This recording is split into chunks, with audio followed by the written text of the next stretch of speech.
وَلَنَبْلُوَنَّكُمْ بِشَيْءٍ مِّنَ الْخَوْفِ وَالْجُوعِ وَنَقْصٍ مِّنَ الْأَمْوَالِ وَالْأَنفُسِ وَالثَّمَرَاتِ، ہم ضرور آزمائیں گے دنیا کی زندگی میں تمہیں خوف کے ذریعے، بھوک کے ذریعے، جان اور مال میں نقص کے ذریعے، وَبَشِّرِ الصَّابِرِينَ، اور بشارت ہوگی صبر کرنے والوں کے لیے۔ تو یہ ساری تکلیفیں، ان کو آپ مکافات عمل کہہ کے نہیں جان چھڑا سکتے، یہ اللہ کی طرف سے آزمائش بھی ہو سکتی ہے کسی کے اوپر۔ اور صبر کرنے والوں کے لیے بشارت ہے، اور ان کی نشانی کیا ہے؟ الذین اذا اصابتهم مصیبہ، جب کبھی انہیں کوئی مصیبت پہنچتی ہے تو وہ کہتے ہیں قالوا انا للہ وانا الیہ راجعون، بھئی ہم بھی تو اللہ کی طرف سے آئے تھے، ہمیں بھی لوٹ کے اللہ کے پاس جانا ہے، اگر کوئی تکلیف آئی ہے تو یہ بھی چلی جائے گی نا۔ سب سے بڑی تکلیف کیا ہے؟ موت، وہ بھی تو ہم پہ آنی ہے نا، تو اس سے پہلے اگر چھوٹی تکلیف آئی ہے تو اللہ کی طرف چلی جائے گی۔ اس کانٹیکسٹ میں ایک حدیث ہے صحیح مسلم میں بڑی زبردست، ام سلمہ کہتی ہیں کہ جب ابو سلمہ میرے خاوند فوت ہوئے، مجھے ان کی فوتگی کی خبر ملی تو میں نے حضور سے ایک دعا سن کے یاد کر رکھی تھی کہ جو کوئی وہ دعا مانگ لے گا اللہ تعالیٰ اس سے بہتر اسے نعم البدل دے دے گا، اور وہ دعا آدھا پورشن تو یہی ہے، سورۃ البقرہ کی آیت نمبر 156، انا للہ وانا الیہ راجعون۔ اس کے بعد ہے اللہم اجرنی، یہ جھٹکے سے ملے گا، اللہم اجرنی، حمزہ آگے، اللہم اجرنی فی مصیبتی واخلف لی خیرا منہا، اے اللہ مجھے اس مصیبت میں اجر عطا فرما اور میرے لیے اس سے بہتر نعم البدل کر دے۔ تو کہتی ہیں کہ نبی علیہ السلام نے فرمایا تھا جو یہ دعا مانگ لے گا نا تو اللہ تعالیٰ اس کی کمپنسیشن فرما دے گا، اسے بہتر نعم البدل دے گا۔ کہتے ہیں میں نے دعا تو کی، پھر میں یہ سوچتی تھی کہ میرے خامن جیسا تو کسی کا خامن نہیں ہوگا، ابو سلمہ جیسا خامن مجھے کیسے مل سکتا ہے؟ تو جب عدت پوری ہوئی تو نبی علیہ السلام نے پیغام کا نکاح کا پیغام بھیج دیا، ام المومنین بن گئی، اور یہ ہماری وہ ماں ہے جو سب سے آخر میں فوت ہوئی ہیں 64 ہجری میں، واقعہ کربلا کے بھی 3 سال بعد۔ تو اس دعا کی یہ دعا یاد رکھیں، چھوٹی موٹی بھی کوئی بھی تکلیف، کوئی بچوں کو پہنچتی ہے گھر میں، کسی کو زخم لگتا ہے، ٹھوکر لگ جاتی ہے، کوئی مالی نقصان ہو جاتا ہے، فوراً یہ دعا۔ اور میں نے الحمدللہ 20 دفعہ یہ دعا آزمائی ہے۔ وقتی طور پہ تو فیل ہو رہا ہوتا ہے کہ یار کوئی مسئلہ خراب ہو گیا، لیکن اس کے بعد اسی شر کے اندر خیر چھپی ہوئی ہوتی ہے، وہ مل جاتی ہے۔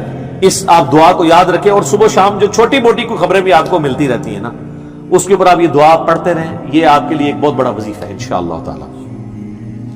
نیک لوگوں کو جو تکلیفیں آتی ہیں نا دنیا میں، وہ ان کے درجات کو بلند کرنے کے لیے آتی ہیں، اور یہ اللہ تعالیٰ نے بڑی سختی کے ساتھ سورۃ العنکبوت کے اندر نا صحابہ کرام کو ایڈریس کر کے نا یہ فلسفہ کلیئر کیا ہے، آیت نمبر 2 اور 3 کے اندر، احسب الناس ان یترکوا ان یقولوا آمنا وهم لا یفتنون، کیا لوگ اس گمان میں ہیں کہ انہیں صرف اس بات پہ چھوڑ دیا جائے گا کہ وہ ایمان لے آئے اور ہم ان کی آزمائش نہیں کریں گے؟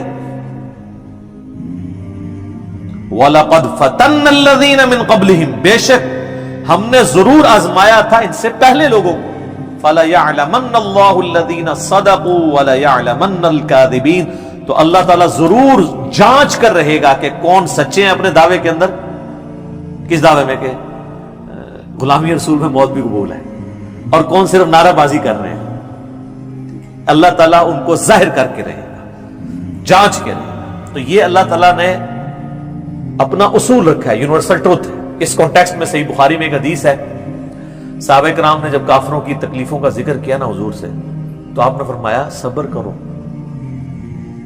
اللہ کی قسم تم سے اگلے لوگوں کو زمین میں گاڑا جاتا تھا، سر کی مانگ پہ آرا رکھا جاتا تھا اور کہا جاتا تھا کہ اسلام چھوڑ دو، اور وہیں ان کے 2 ٹکڑے کر دیے جاتے تھے، وہ اپنے دین پہ قائم رہتے تھے۔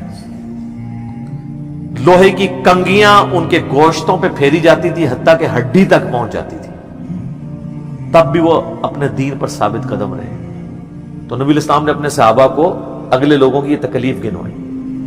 تو اب وہ جو اتنی تکلیفیں کاٹتے رہے ہیں، وہ کوئی مکافات عمل نہیں ان کے لیے ہوا، آزمائش تو ہوئی ہے نا جی۔ تو نیک اور برے لوگوں کے اعتبار سے ڈیفرنٹ ہے، یہ ذہن میں رکھیے گا۔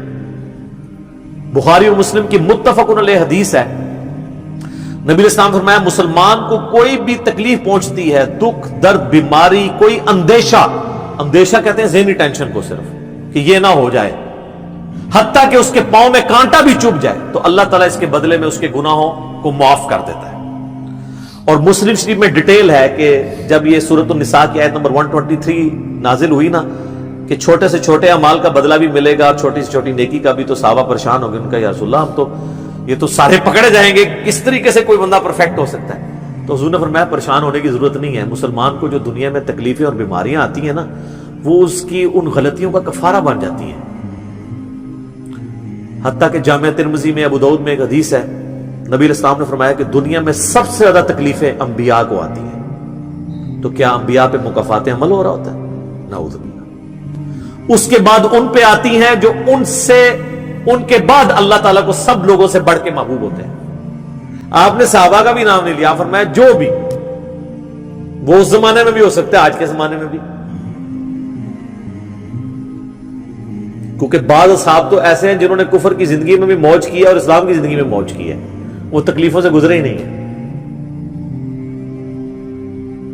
اچھا، اور پھر فرمایا اس کے بعد وہ لوگ ہیں جو اس کے بعد اللہ کو سب سے بڑھ کر محبوب ہوتے ہیں، حتیٰ کہ انسان پہ تکلیفیں آتی رہتی ہیں اور اس کی موت کا وقت آ جاتا ہے اور اللہ تعالیٰ اسے پاک و صاف کر کے دنیا سے اٹھا لیتا ہے۔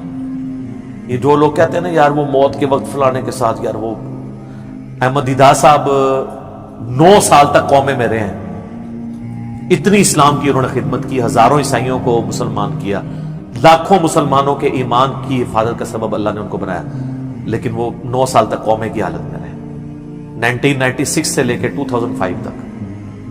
تو کوئی کچھ کہتا تھا جی یہ وہ عیسائی بھی ان کو کہتے تھے دیکھو جی اس کو بدوا لگ گئی اور یہ وہ ہو گیا، گستاخ ہے، یہ وہ ہے۔ تو یہ تو کوئی طریقہ نہیں ہے۔ اس طریقے سے جنید جمشید صاحب جب شہید ہوئے تو آپ دیکھ لیں ان کے مخالفین نے ان کے بارے میں کیا بات کی، اور سر صحابہ کرام کو تو رومن امپائر کی بیٹل فیلڈز کے اندر تیل کے کڑاؤں میں روسٹ کیا گیا ہے، تو آپ کیا کہیں گے نعوذ باللہ ان کے ساتھ یہ کچھ ہو گیا؟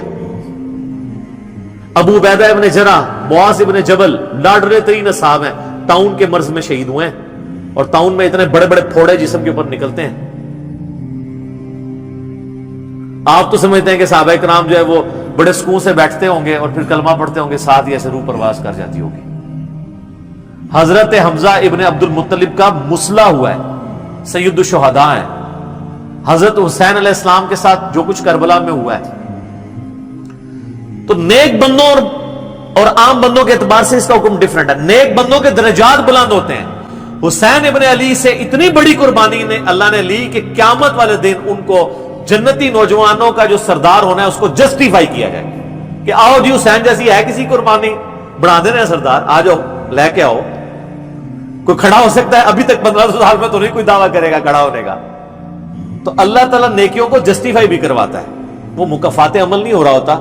نیک لوگوں کے لیے ڈیفرنٹ ہے، ان کے درجات بلند ہوتے ہیں، اور باقی عام لوگوں کے لیے یہ ہے کہ ان کے لیے بھی آپ نہیں کہیں گے کہ ان پہ عذاب ہے، یا اللہ کی طرف پلٹنے کا ذریعہ ہے یا ان کے گناہوں کا کفارہ ہے۔ یہ آپ نے کسی پہ نہیں کہنا اس کے اوپر لعنت پڑ گئی، اس کے اوپر یہ ہو گیا، اس کے اوپر یہ ہو گیا، یہ آپ کو کسی نے رائٹ نہیں دیا۔ یہ بہت بڑا ظلم ہے۔ ایک طرح کے معاملات ہوئے ہوتے ہیں دونوں کے ساتھ۔ اب آپ دیکھ لیں سنیوں میں سے کوئی جیل میں جاتا ہے تو شیعہ کہتے ہیں دیکھا جی مکافات عمل ہے، شیعہ میں سے کوئی جاتا ہے سنی کہتے ہیں مکافات عمل ہے۔ تو یہ آپ جو مرضی، اور اپنوں کے لیے کہتے ہیں آزمائش ہے۔ تو یہ آج کی ڈیٹ میں آپ نے سب کے لیے آزمائش ہی کہنا ہے، ورنہ یہ مسئلہ بالکل خراب ہو جائے گا۔ اللہ ہی اللہ جی، اللہ تعالیٰ سے خیر مانگنا چاہیے، اللہ تعالیٰ کی طرف رجوع لانا چاہیے۔ اس حوالے سے بخاری اور مسلم دونوں میں حدیث ہے، میں اب آپ کو تھوڑے وظیفے بھی بتا دوں نا۔ ظاہر آزمائشیں تو ہر بندے پہ آتی ہیں، اللہ کی طرف رجوع بھی لانا چاہیے۔ ان آزمائشوں سے نکلنے کا طریقہ کیا ہے؟ بخاری اور مسلم دونوں میں حدیث ہے، نبی صلی اللہ علیہ وآلہ وسلم کے بارے میں انس بن مالک کہتے ہیں کہ نبی علیہ السلام کی اکثر دعا یہی ہوا کرتی تھی، اللہم ربنا آتنا فی الدنیا حسنہ وفی الآخرۃ حسنۃ وقنا عذاب النار، آمین۔ یہ بخاری مسلم میں بھی ہے، سورۃ البقرہ کی آیت نمبر 201 ہے۔ اے اللہ ہمیں دنیا میں بھی بھلائیاں عطا فرما اور آخرت میں بھی بھلائیاں عطا فرما، اور آخرت کی سب سے بڑی بھلائی بھی ساتھ مانگ لی، وقنا عذاب النار، آگ کے عذاب سے ہمیں بچا لے، آمین۔ یہ اکثر آپ کی دعا ہوتی تھی. اس کانٹیکٹ میں ایک حدیث ہے بڑی انٹرسٹنگ صحیح مسلم میں. ایک صحابی بیمار ہوئے حتیٰ کہ بالکل ہڈیوں کا پنجر بن گئے, اور صحابہ کہتے ہیں چڑیا کی طرح ان کی جان ہو گئی. نبی علیہ السلام ان کی عیادت کے لیے گئے. آپ نے جب دیکھا, آپ فرمایا تو اللہ سے کیا مانگتا ہے؟ چنگا بندہ ٹردا پھردا بندہ ایڈا منجی دے پہ گیا, بالکل ڈھانچہ پنجر بن گیا ہڈیوں کا. اس نے کہا یا رسول اللہ میں اللہ تعالیٰ سے یہ دعا کرتا ہوں کہ اے اللہ جو تو نے مجھے آخرت میں عذاب دینا ہے نا, دنیا میں ہی دے دے. آخرت کا عذاب تو بہت سخت ہے, تو مجھے دنیا میں ہی وہ عذاب دے دے. نبی علیہ السلام نے سبحان اللہ, کیا تم دنیا میں بھی اللہ کی تکلیف برداشت کر سکتے ہو؟ اوے تجھے تو چاہیے تھا, تو کہتا ہے اللہم ربنا آتنا فی الدنیا حسنہ وفی الآخرۃ حسنۃ وقنا عذاب النار. یعنی آپ اللہ تعالیٰ کو معاذ اللہ کو فنیٹک سمجھتے ہیں کہ آپ کہیں گے اس نے عذاب تو ضرور دینا, تو مجھے ادھر دے دے. اور یار اللہ سے اچھا ہی گمان رکھو. بخاری مسلم دونوں میں حدیث ہے, میں اپنے بندے کے گمان کے قریب ہوں جیسا میرے بارے میں گمان رکھے, بشرطے کرتوت بھی ٹھیک کرے. تو سر ہم تو یہ کہتے ہیں یا اللہ ہم نہ تیری ازمائش کے قابل ہے نہ تیرے عذاب کے قابل ہے, ہمیں بلا حساب و کتاب ہی جنت میں داخل فرما دے, آمین. تو میں اپنے بندے کے گمان کے قریب, اچھا گمان رکھیں انشاءاللہ تعالی اینڈ رزلٹ بھی اچھا ہوگا. آپ اللہ سے گمان اچھا رکھیں, یہ گمان بہت اہم چیز ہے. اور یہ آپ کا جو کانفیڈنس ہے نا اللہ کے اندر کہ انشاءاللہ اللہ میرے ساتھ خیر کا معاملہ ہی کرے گا. اچھا کئی لوگ ہیں وہ کہتے ہیں منو تو اللہ نے دینا ہی عذاب ہے. استغفر اللہ, تو بولی آپ چاہے اچھے اعمال کرتے ہیں برے اعمال, تب بھی آپ نے یہ اپنے بارے میں یہ بات نہیں کرنی. یہ تو اور کسی کے بارے میں تو آپ نے سوچنا بھی نہیں سر, وہ تو کہانی ختم. وہ تو صحیح مسلم میں حدیث ہے نا, ایک شخص نے قسم اٹھا کے کہہ دیا تھا کہ اللہ تعالیٰ اس کو کبھی معاف نہیں کرے گا. وہ بڑا گنہگار شخص تھا, اللہ کی بارگاہ میں پہنچے, اللہ نے فرمایا تو نے میرے بھی آپ پہ کیسے قسم کھا دی؟ جا میں نے اس کو معاف کیا, تجھے دوزخ میں پھینکا. لا يسأل عما يفعل وهم يسألون, سورۃ الانبیاء کی آیت ہے. اللہ کو کوئی نہیں پوچھ سکتا اس نے یہ کیوں کیا, وہ سب کو پوچھ سکتا ہے کہ انہوں نے یہ کیوں کیا. یہ اللہ تعالیٰ کے بارے میں ناشکری پھیلانا سورہ الزمر میں ہے, لا تقنطوا من رحمت اللہ, اللہ تعالیٰ کے بارے میں مایوسی عوام کے اندر پھیلانا. لیکن اس کا دوسرا پہلو بھی غلط ہے کہ آپ رحمت کی آیتیں پڑھ کے تو لوگوں کے کام چوک کے رکھو, وہ بھی دوسری ایکسٹریم ہے, وہ بھی نہیں ہونی چاہیے. رحمت سے دھوکہ بھی نہیں کھانا, ہاں اعمال پورے کرنے ہیں اور پھر اللہ سے امید بھی رکھنی ہے. جو سیدنا ابوبکر نے حضرت عمر کو وصیت کرتے ہوئے کیا کہا تھا, کیا عمر جب تو جنتیوں کی طرف دیکھے نا تو دعا کرنا کہ میں بھی ان میں شامل ہو جاؤں, اور جب بھی تو جہنمیوں کا ذکر لائے تو اللہ صلی اللہ سے پناہ مانگنا کہ کہیں میں ان میں شامل نہ ہوں. انہوں نے آگے سے کہا کہ میں عشرہ مبشر ہوں. ٹھیک ہے, یہ معاملہ بہت سینسٹیو ہے. جن کو اللہ کا تعارف ہے نا تو وہ ان کی زندگی بڑے ڈر ڈر کے گزرتی ہے. تو یہ حدیث میں نے اس لیے بتا دی. ایک اور ذریعہ ہے ان آزمائشوں سے نکلنے کا. صحیح بخاری اور مسلم دونوں میں حدیث ہے جس کی یہ خواہش ہے کہ اللہ اس کی عمر دراز کر دے اور اس کے رزق میں کشادگی دے دے. رزق میں دنیا کی ہر نعمت شامل ہے. ہم تو دولت ہی سمجھتے ہیں نا, اچھی صحت بھی رزق ہے, اچھی اولاد بھی رزق ہے, اچھی صحت بھی رزق ہے, مال کی فراوانی بشرطے کہ وہ فطرے میں نہ ڈال دے وہ بھی رزق ہے. ہر چیز دنیا میں جتنی بھی اہمیت ہے کی چیزیں جو ہم سمجھتے ہیں. تو بخاری اور مسلم دونوں میں الفاظ ہیں جس کی یہ خواہش ہے اس کی عمر دراز ہو جائے اور اس کے رزق میں کشادگی ہو تو اپنے رشتہ داروں کے ساتھ حسن سلوک کرے. یہ ہے جناب وہ کام کرنے کا. حسن سلوک خالی ان کو تسلیاں نہیں دینا. ظاہر قرآن اور حدیث میں جب رشتہ داروں سے صلہ رحمی کا ذکر آتا ہے تو یہ ہے کہ ان کے ساتھ قطع تعلق ہی نہیں کرنی, دوسرا ان کی فائنینشیل سپورٹ کرنی ہے. اس لیے آپ دیکھیں سب سے زیادہ حقدار زکوٰۃ کے صدقات کے آپ کے بہن بھائی ہیں, سب سے قریبی رشتہ ہوا ہے, اس کے بعد کوئی اور حقدار نہیں. باقی اس پہ تو امت کا اجماع ہے کہ جو صدقات اللہ کی راہ میں آپ کرتے ہیں اس سے اللہ تعالیٰ تکلیف ٹالتا ہے. منت سے نہیں ٹلتی. بخاری مسلم میں حدیث ہے کہ منت سے کنجوس کا مال ہی نکلتا ہے, تکلیف نہیں ٹلتی. لاجیکل ہے. منت تو یہ کہ یا اللہ پہلے کر تو میں کراں گا, اور صدقے میں کیا ہے, یا اللہ میں نے تیری طرف سے تیری راہ میں یہ صدقہ کیا اور میں اس نیک عمل کا وسیلہ تجھے پیش کرتا ہوں, میرا مسئلہ حل کرتا ہے.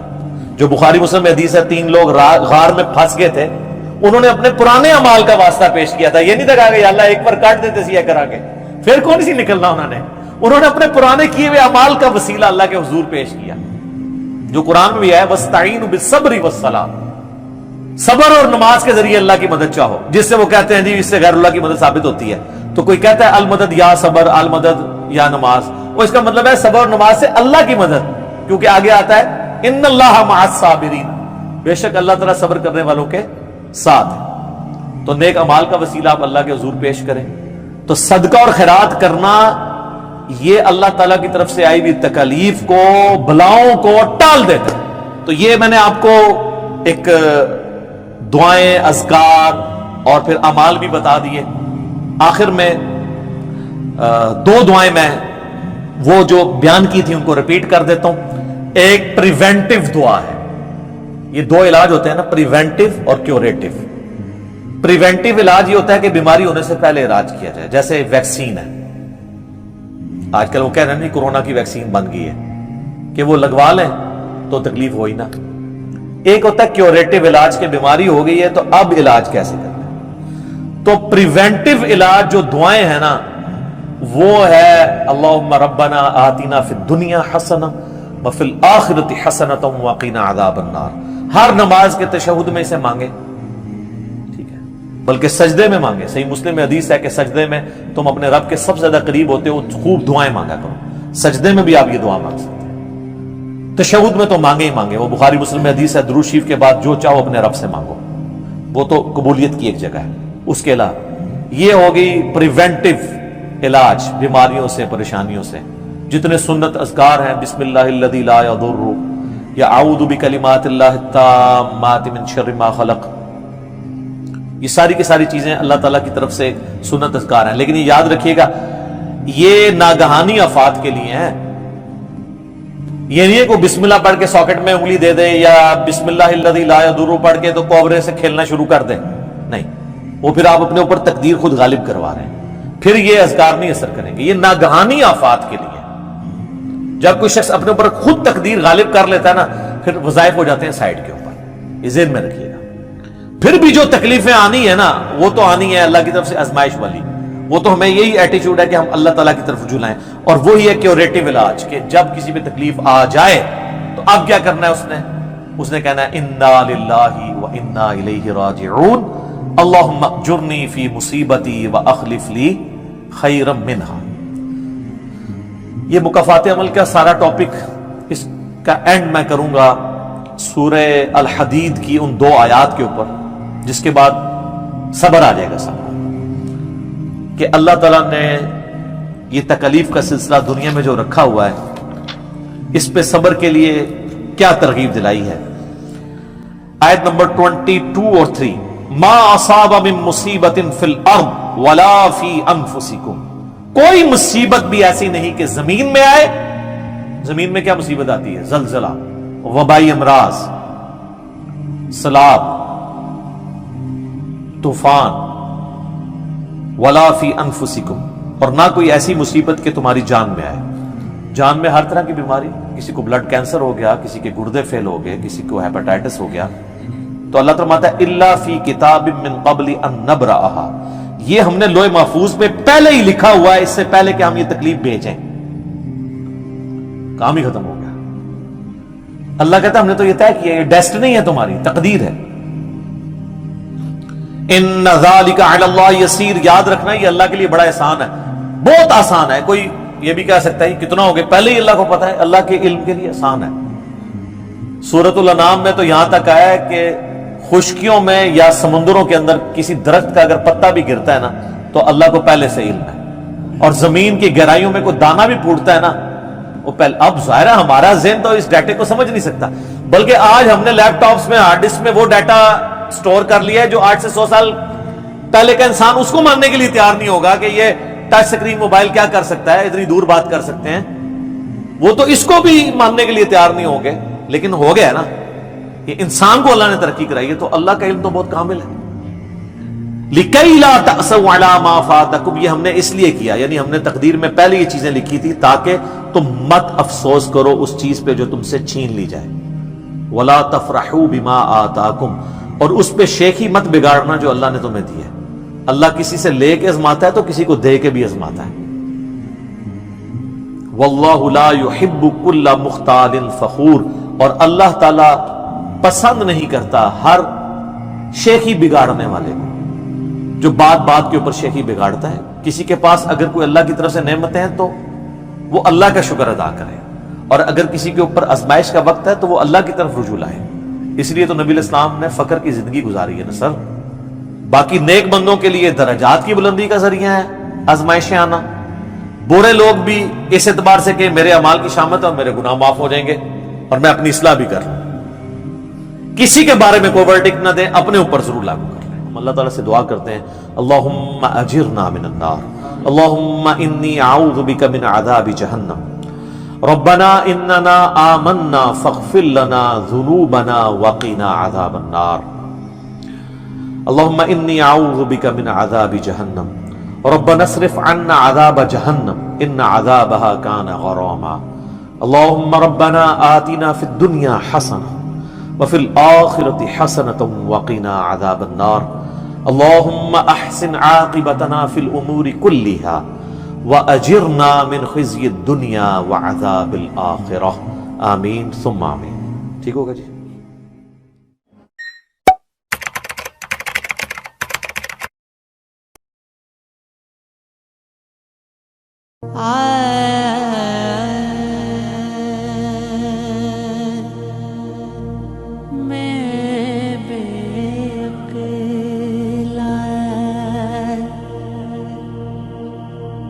عقل نہ مینوں ساریاں لجا شرما نا